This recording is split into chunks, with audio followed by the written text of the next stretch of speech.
अब मेरी बातों को आप ध्यान रखें। ये तो मैं देश में सन 75 के पहले भी उपदेश कर रहा था।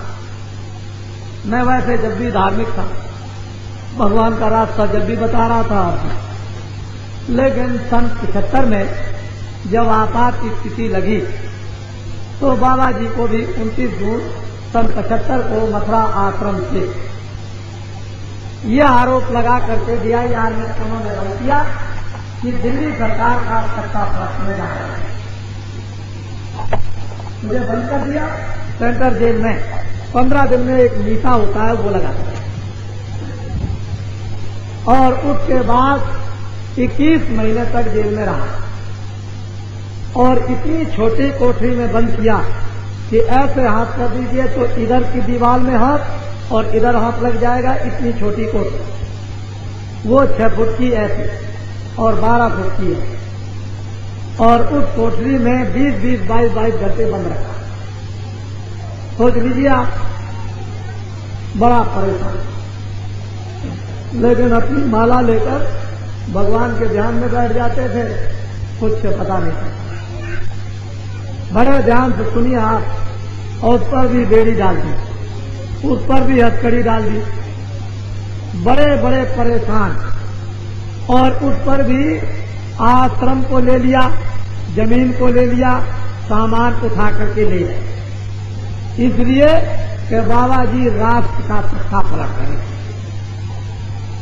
जो सदाचार, जो चरित्र, देशभक्ति, आत्माओं के कल्याण का पाठ पढ़ा रहा था, उसको तख्ता पलट के आरोप में किस लिए आरोप लगाया कि कबीर ने, नानक ने, तुलसीदास ने, राम ने और कृष्ण ने, नारद जी ने और महात्माओं ने आगे आने वाले समय को बताया।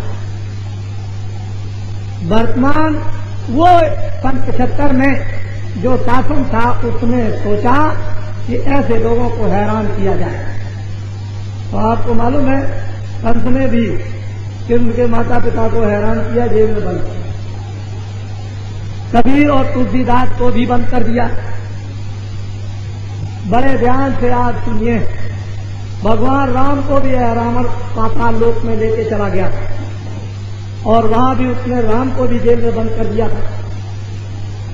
और बहुत से लोगों ने ऐसी यातनाएं, रावण ने ऋषियों के खून को खींचा।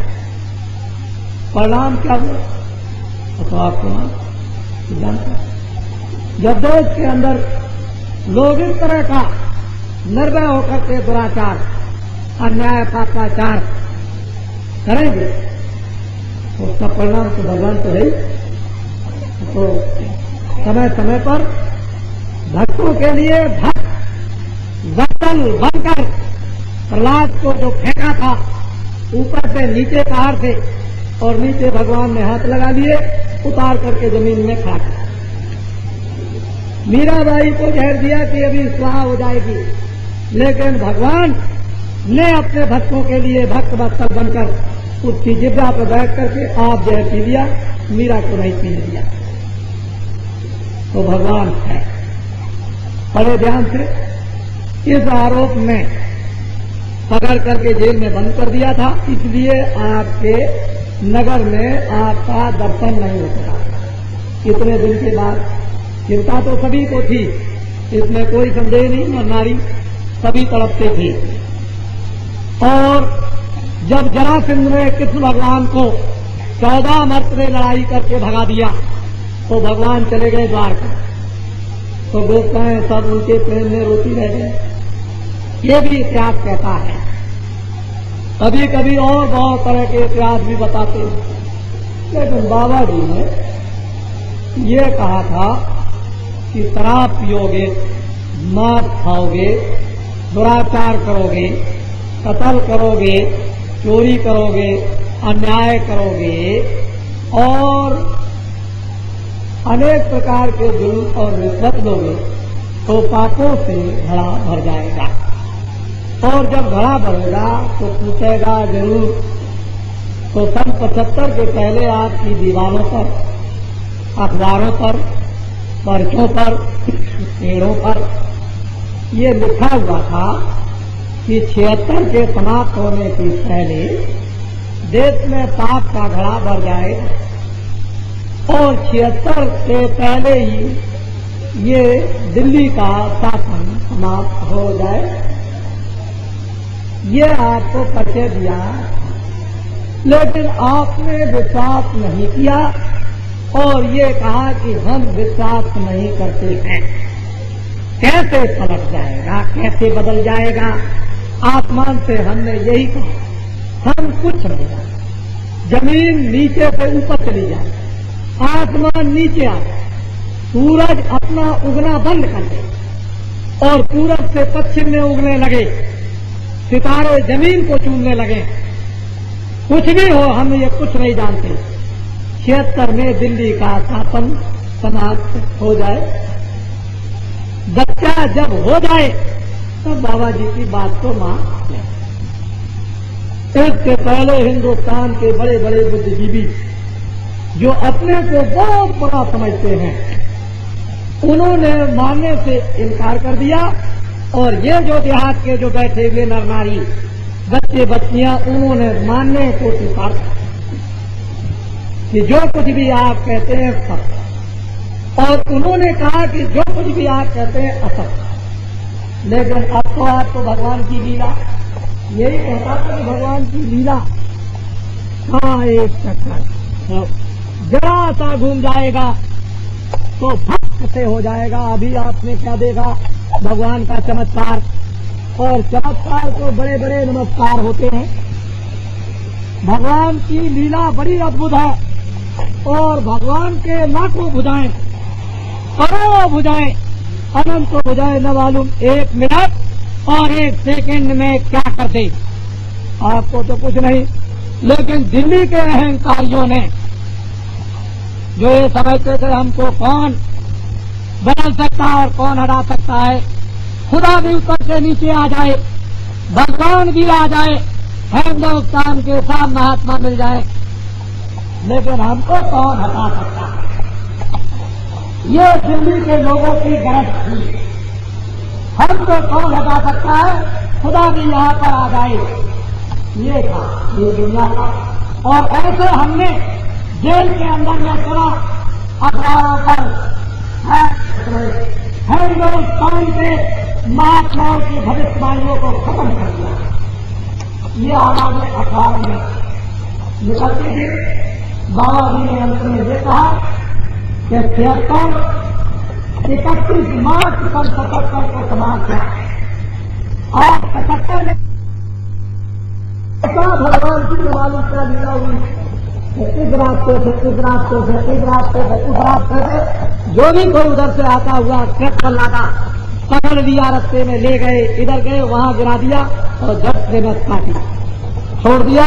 लाखों हिंदुस्तान में आदमी मर गए और किसान महीनों महीनों नहीं 6-6 महीने तक खेतों में छुपे रहे, शहरों में सामान खरीदने नहीं आते थे। कोई बेचारी बूढ़ी माताएं और बूढ़े जो हमारे घर में रहते थे, जो धीरे धीरे चलते वो सामान लेने, नमक मिर्चा खरीदने आते थे।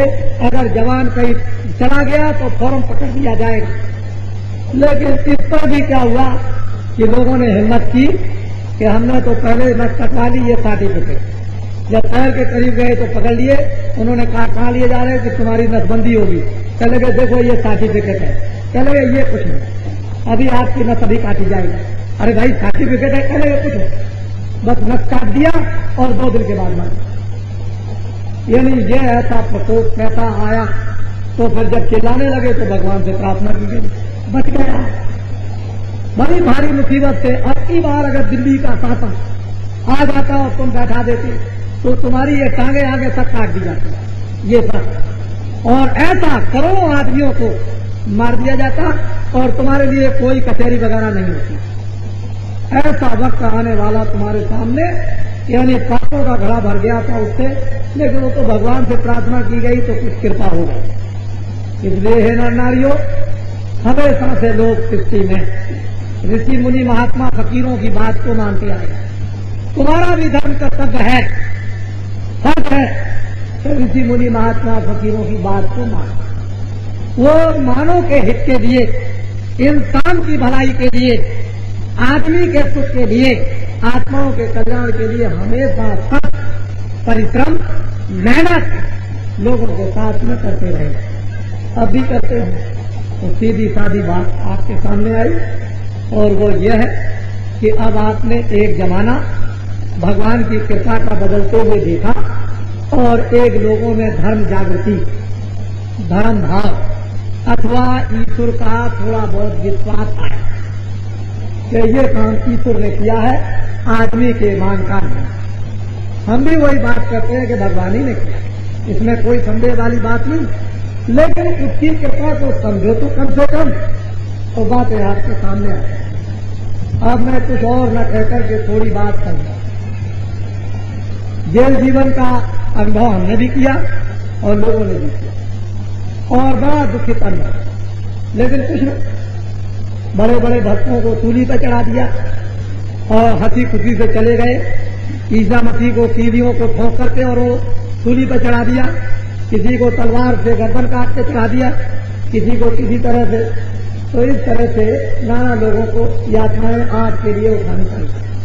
और हमने तो सन 75 में जेल जाने के पहले आपके स्पीकर ने कहा कि आप हमको भी बंद करके देख लीजिए, अगर आपका तख्ता न पलट जाए तो मुझसे कहिए। बिल्कुल ओपन सत्संग मीटिंग में स्पीकर सुभाष चौक में कह के गया और लोग प्रयास कर रहे थे क्योंकि बाबा जी भविष्य की बातें बताते हैं।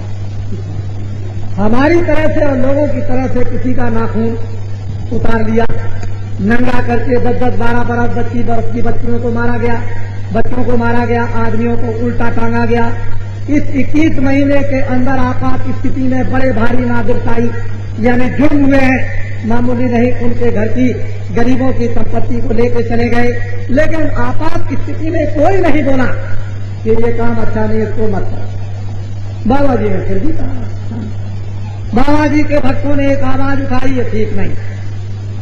लेकिन उनको दमन करने के लिए बड़े कुचक्र चलाए गए और बहुत परेशान प्रेमी भक्तों को किया गया, लेकिन कोई नहीं। भक्तों को ये विश्वास था कि थोड़े समय के बाद ही एक परिवर्तन हो जाए। ऐसे लोगों में ईश्वरी भावना आ चुकी थी और वो आपके सामने आया। आप हमेशा विश्वास करते रहिएगा, भगवान का विश्वास रखिएगा। क्यों कि हम जो कुछ भी बोलते हैं वो किसी के आधार से बोलते हैं। मेरा आधार कोई मंच पर बैठकर खड़े होकर के बात नहीं किया करते, जो होने वाली बात होती है उसी को कहा करते। जेल से निकलने के बाद कई लोगों को 3 अप्रैल से लेकर के और 14 अप्रैल तक ये कहा कि अगले महीने में यानी प्रांतों का भी शासन अधिकांश में समाप्त हो जाएगा और वहां कुछ दिन के लिए राष्ट्रपति शासन होगा और चुनाव हो जाएगा। उस चुनाव में, सभी चुनाव में एक बारी परिवर्तन हो जाएगा। जिनका उस समय पर शासन वो सब खत्म हो जाएगा। 22 अप्रैल को आपके यहां बोल के जयपुर में गया था और 23 को अहमदाबाद और 24 को शिवाजी पार्क बम्बई में कहा और 25 को इंदौर में मध्य प्रदेश में कि अगले महीने में बहुत सी विधानसभाएं बंद कर दी जाएंगी और वर्तमान शासन खत्म हो जाएगा।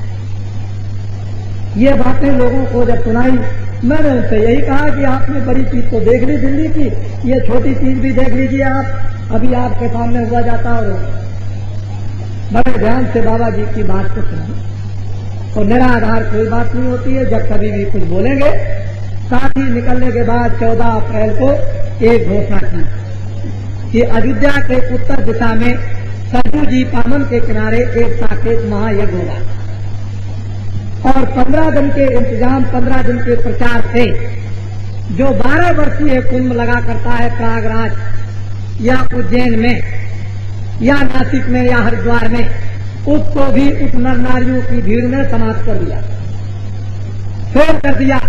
इतना बड़ा जनमानुष अयोध्या सरयू जी के उत्तर उस पावन तट पर उस साकेत महायज्ञ में सम्मिलित हुआ कि बड़े बड़े आचार्यों ने विधिवत मंत्रों से यानी उस यज्ञ को संपन्न किया और ये कहा कि आज तक ऐसा यज्ञ हमने अपने जीवन में न कभी होते हुए देखा और न हमने कभी सुना।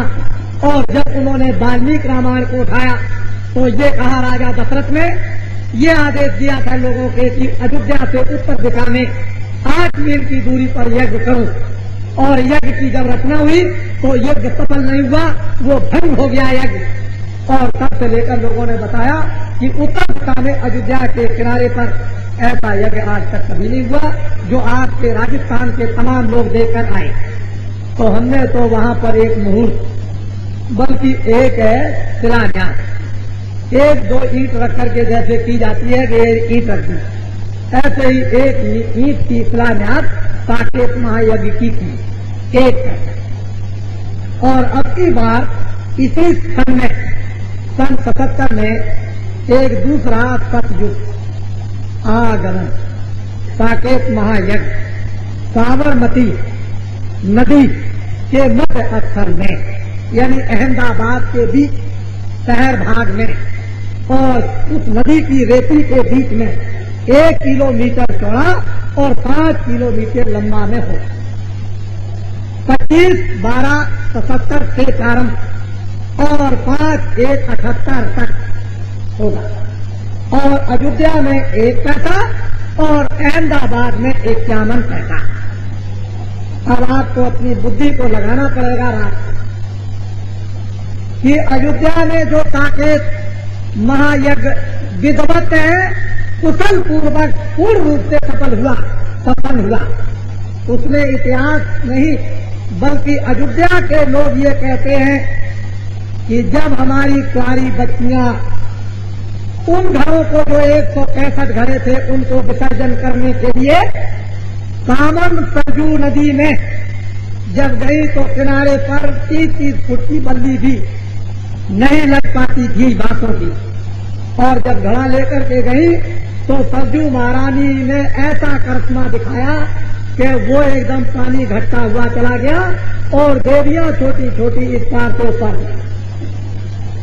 ये यज्ञ की जो महिमा जो वर्णन की गई ऋषियों मुनियों ने वो इस प्रकार से और संपन्न हुआ।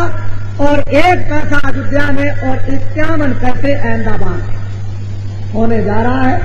आपकी दीवारों पर लिखा होगा सतयुग आगमन का मतलब सतयुग आइए, यानी आपकी धर्म पुस्तकों में लिखा हुआ है कि संवत 2000 के ऊपर ऐसा योग पड़े, उत्तर पूरा पश्चिम दक्षिण 14 साल पड़े, अकाल मृत्यु होगी जन्माही प्रजा बहुत मरे, सोवर्ण फल पृथ्वी फूले और धर्म की बेल बढ़े।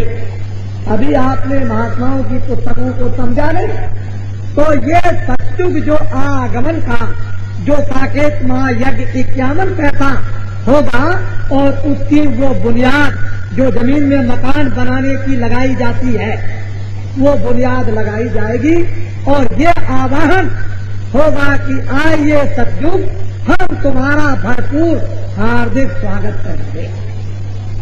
ऐसी याचना तुम्हारे अनेक पाप दमन की, अनेक तुम्हारे धोखे और प्राप्तों के दमन करने की, तुम्हारी समृद्धि की, वो तो पर्चे पर सब लिखा होगा। ज्यादा बताने की जरूरत नहीं, पर्चे पर सब कुछ लिखा होगा। आप अहमदाबाद चलकर उसमें भाग लेकर अयोध्या में तो आपने हवन में आहुति नहीं दे पाए, नहीं दी, क्योंकि दूर दूर आपको रखा गया था। अब की बार अहमदाबाद में आप अपना विधिवत अब पति पत्नी के साथ भी आहुति दे सकते हैं।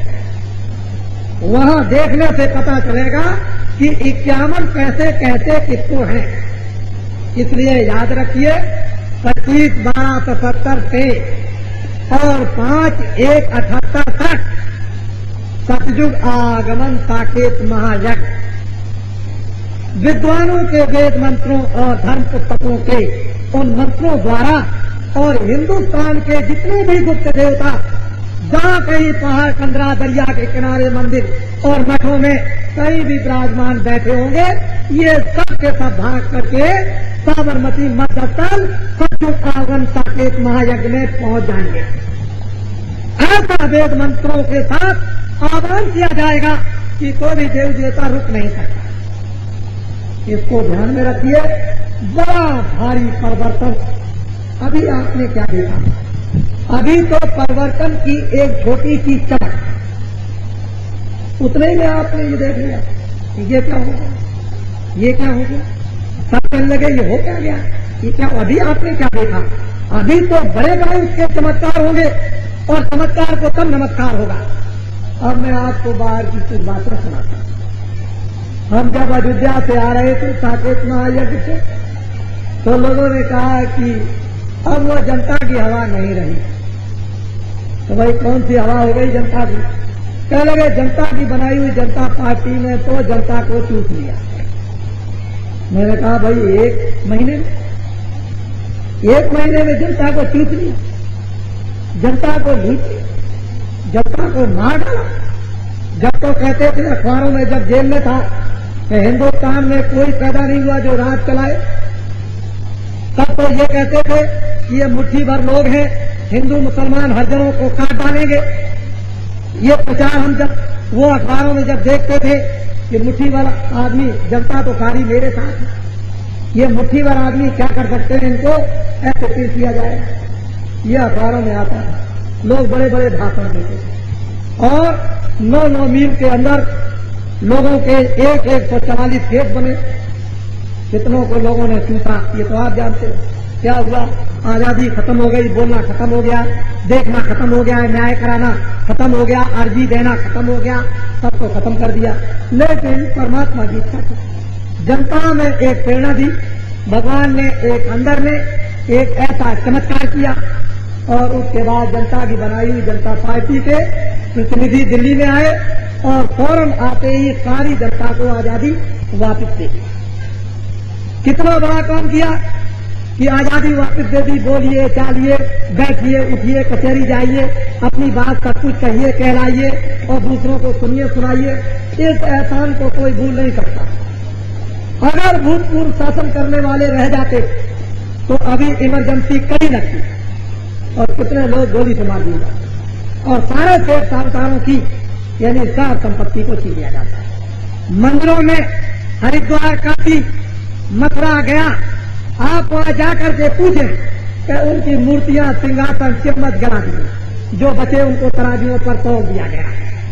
इस तरह से कि ये और महात्माओं की गोली को बंद कर दिया। आप में से कोई बोलने वाला रहा, सबकी दम निकल गई, किसी में अस्तित्व नहीं रह गया।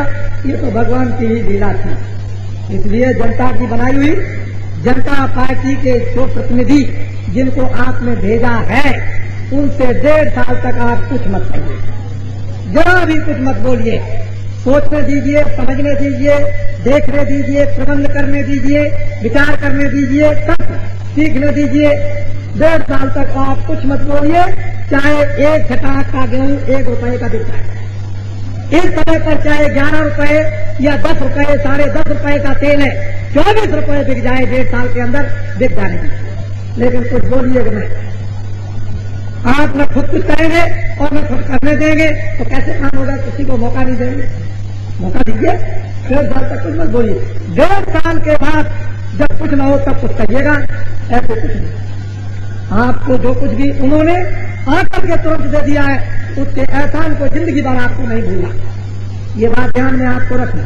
हमको आपको सबको क्या करना कि जो पौधा आपने लगाया है उसकी सिंचाई भी आपको करनी, साथ ही साथ में उसको बाढ़ लगानी कि बकरी, गाय, भैंस, ऊंट जाकर के उस पौधे को खाना है।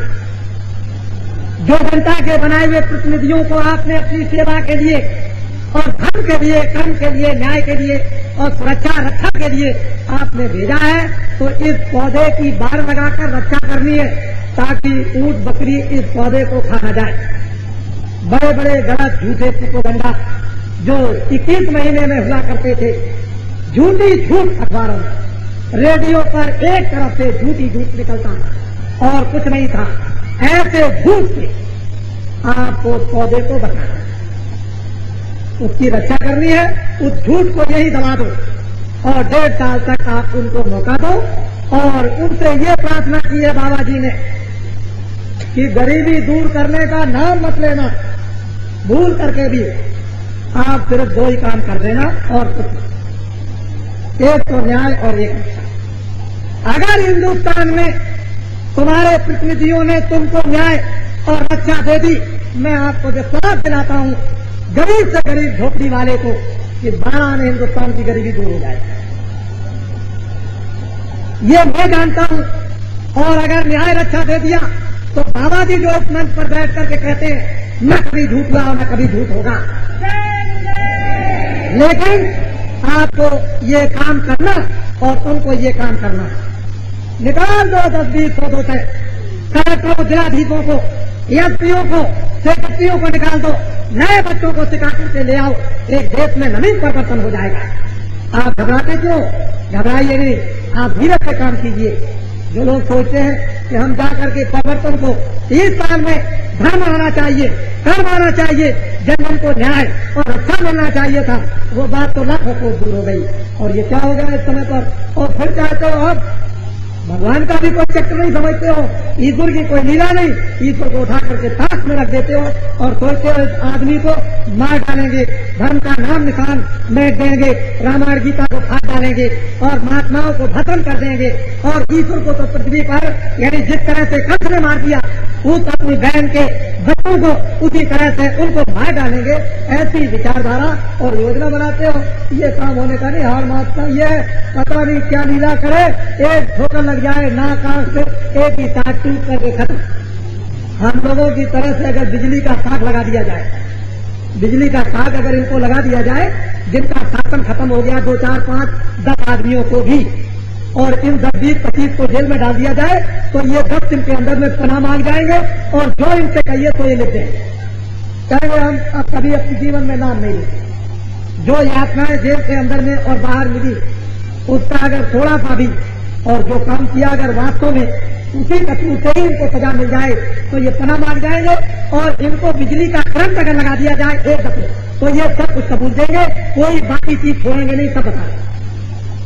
इन्होंने तो तमाम लोगों को पेट्रोल लगाकर, टट्टी के दुकान पर पेट्रोल लगाकर उसको जलाया, नाखून उतार दिए, उल्टा टांग दिया, नंगा करके बच्चे बच्चियों को मारा। ये अमानसिक, ये व्यवहार।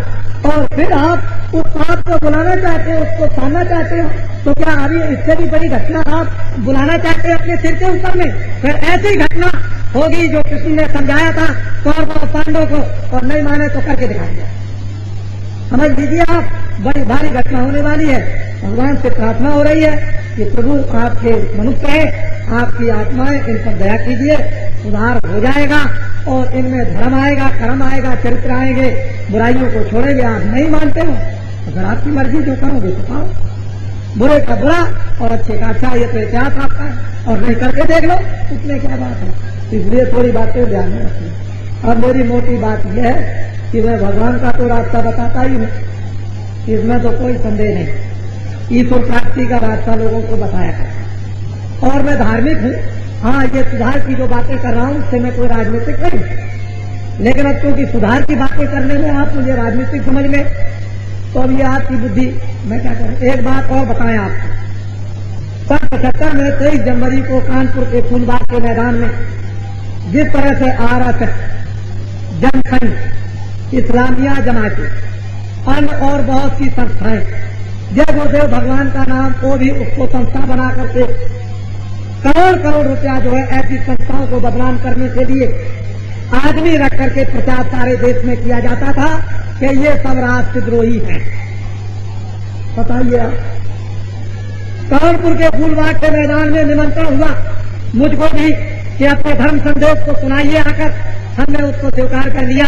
और जब उस मैदान में पहुंचे तो 30 लाख लगभग नर नारियों की उपस्थिति और 45 मिनट बोले, उसमें से एक भी शब्द अखबार रेडियो पर नहीं आया।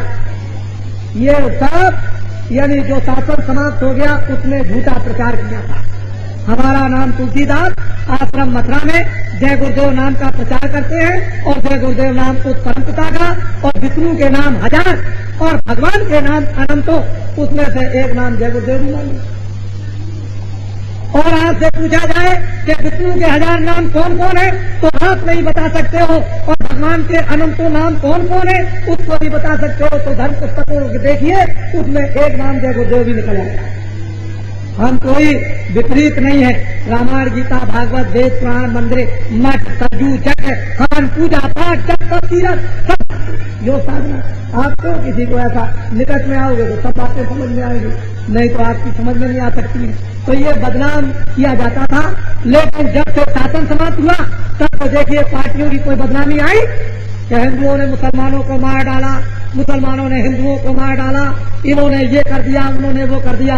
अब कोई बात कहीं नहीं आ रही, सब ये सब झूठे प्रचार। इसलिए कि हम लोग किसी प्रकार से अपना अपने लड़के का, अपनी बहू का, अपनी भांजी का, अपनी भतीजी का, सबका अपना शासन जुग जुग तक करते रहे, सारे देश की जनता मर जाए। इसलिए हमको लोगों को ऊपर अरे भाई मिट्टी देकर, बतासा देकर, हाथ लगाकर, पूजा कराकर, पाठ कराकर, भगवान का नाम लेकर आपकी कितनी तकलीफ है दूर करते रहते हैं, और तुम्हारी तकलीफों को दूर करने की भगवान से प्रार्थना करते रहते हैं, और वो सुनता रहता है और आपकी तकलीफें दूर होती रहती है। आपने देखा कि सैकड़ों यानी जिनके ऊपर में भूत सवार थे, हमने उनको दिखाया, देखिए कितने लोग भूत से नाच रहे, और 2 दिन के बाद सबके भूत खत्म उतर गए। सब अच्छे होकर के साकेत महायज्ञ में अपने अपने जयकारे भगवान के लगाते हुए होते हैं। अरे कितना उनका फायदा, हर शारीरिक फायदा, मानसिक फायदा, आत्मिक फायदा, समाज का फायदा, देश का लाभ, सब तरह का लाभ, हर तरह का। बाबा जी आपके लिए प्रार्थना करते रहते हैं और आपको लाभ पहुंचाते रहते हैं परमात्मा से दया मान कर, और आप ये कुछ भी नहीं समझते तो फिर क्या होगा। इसलिए समझो, उसको सोचो, उसको विचार करो, और कुछ लोगों को कुछ समय के लिए मौका दो। अरे अब मौका दो जिससे कि 81 पार होकर 82 लग जाए, और 82 के बाद संवत 2000 तक क्या होगा ये बाबा जी बताए।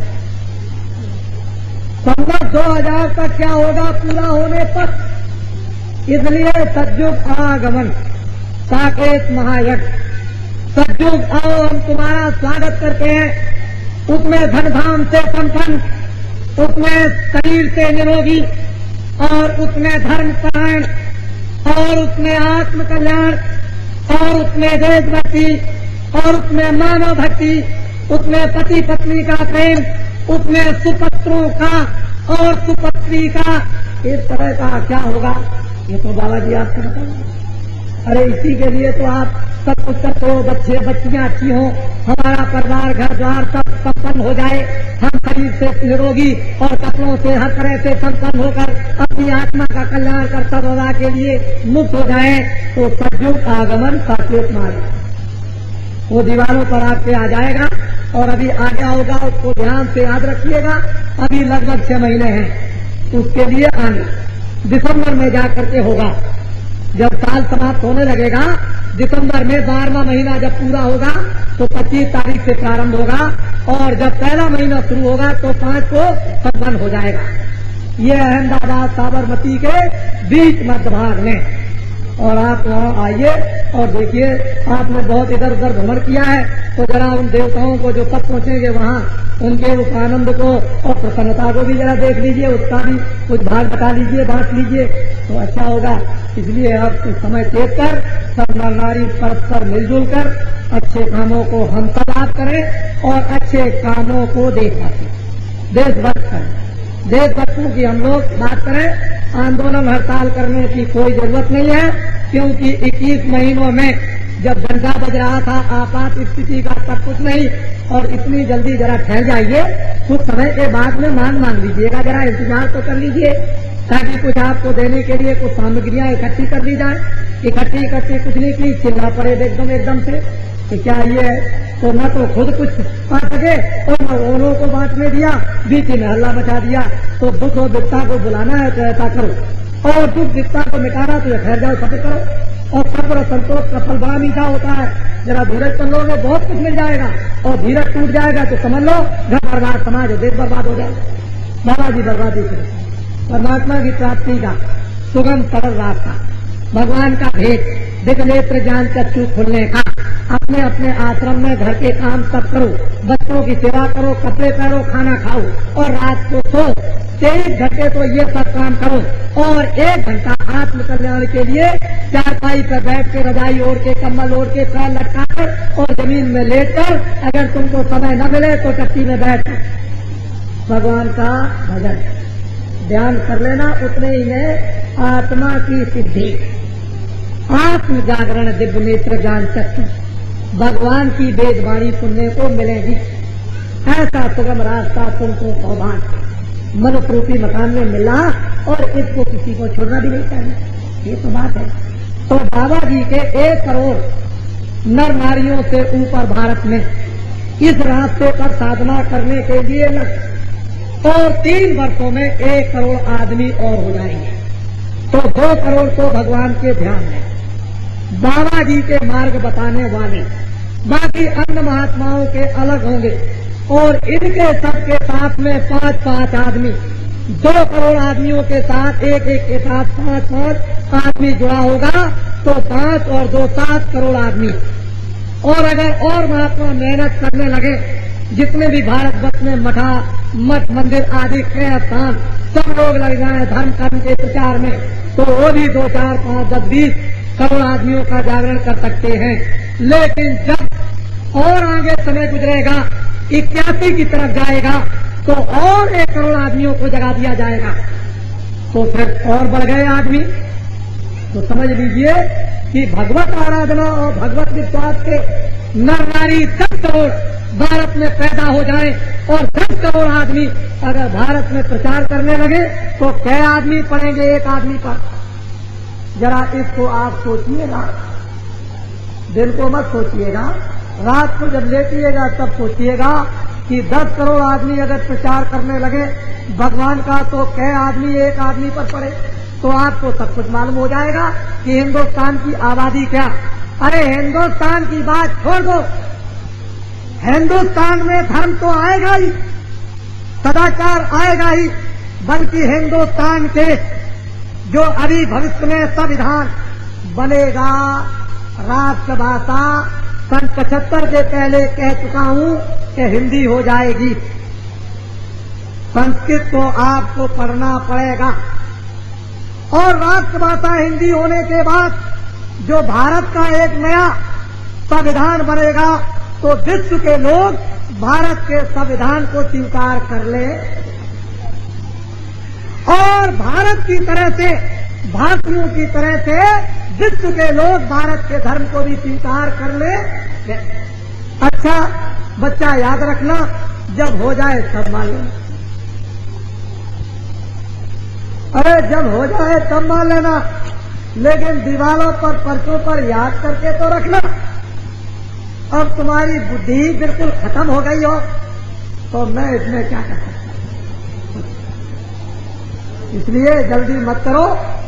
21 महीने मुझे राजनीतिक जेल में बंद किया गया, धर्म प्रचार के रूप में नहीं, ये राजनीतिक है।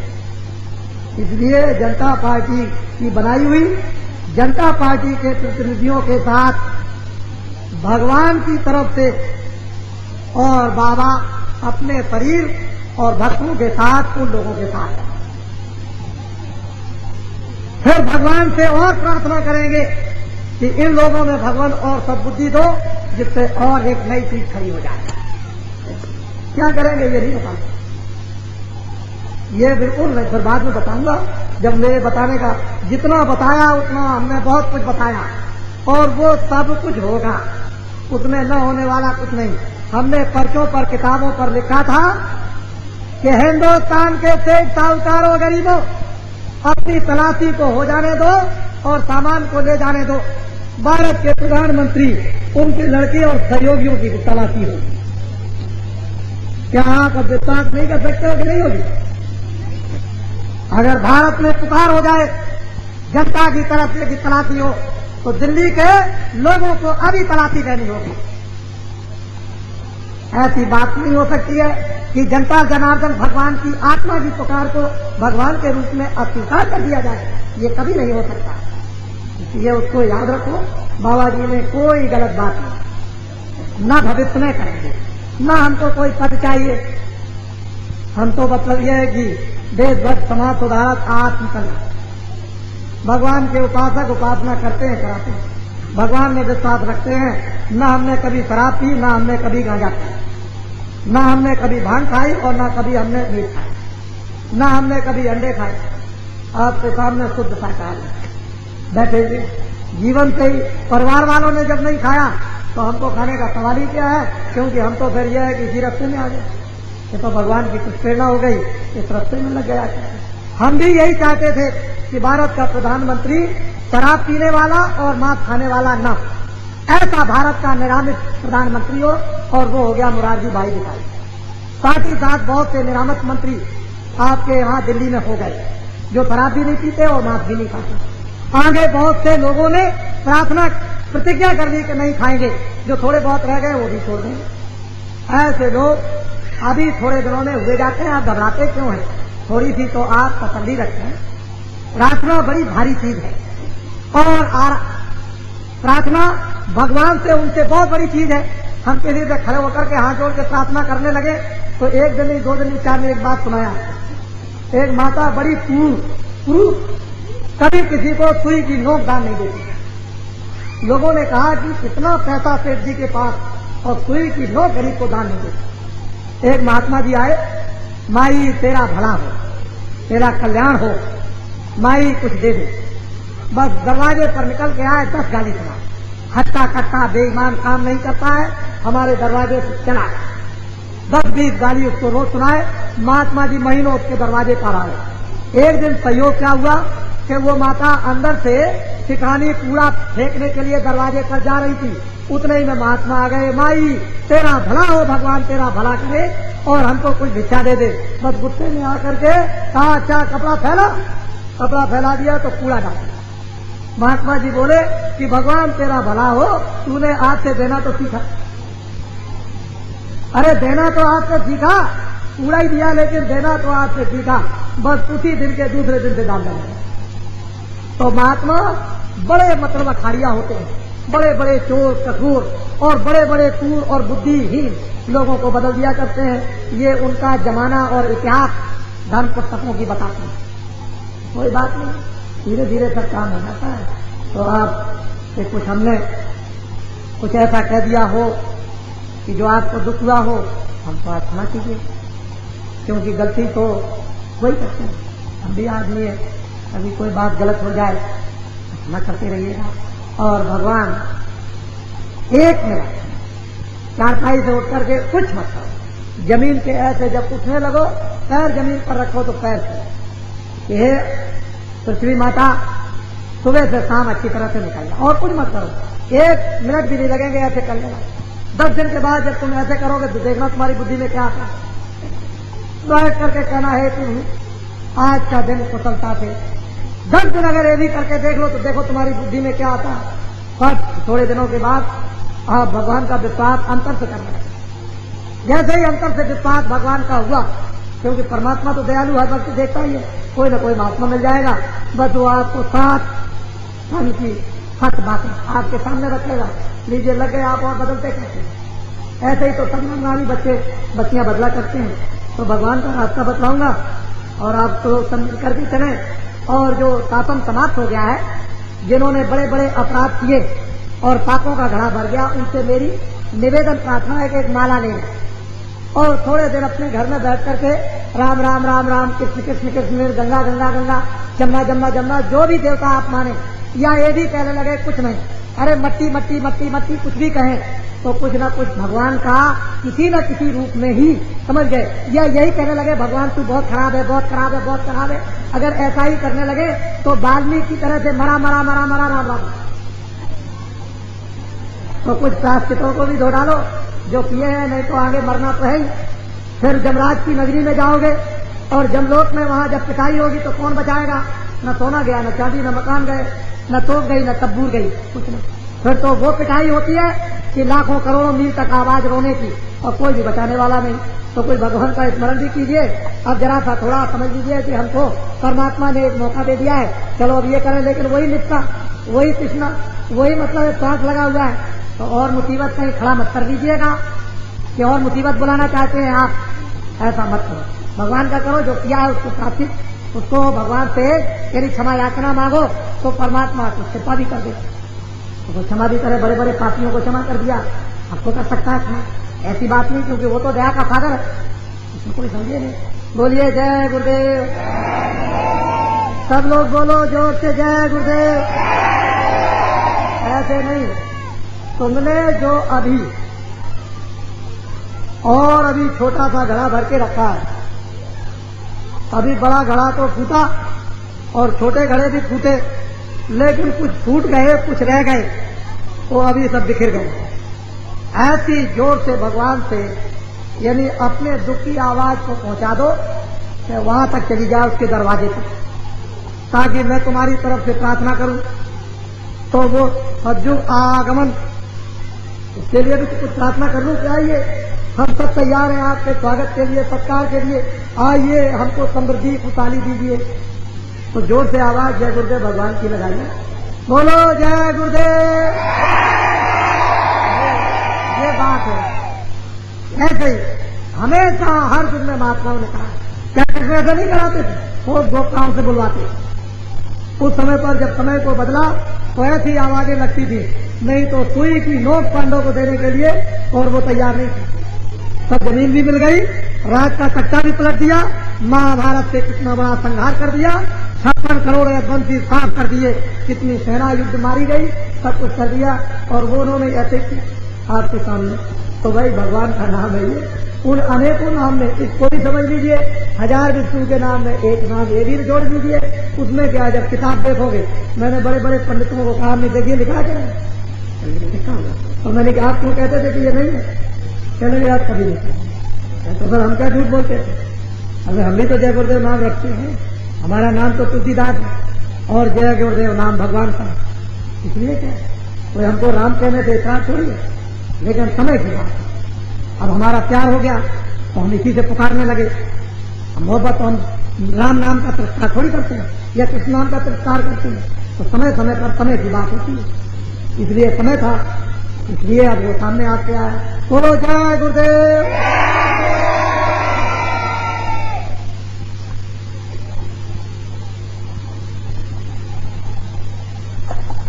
जरूर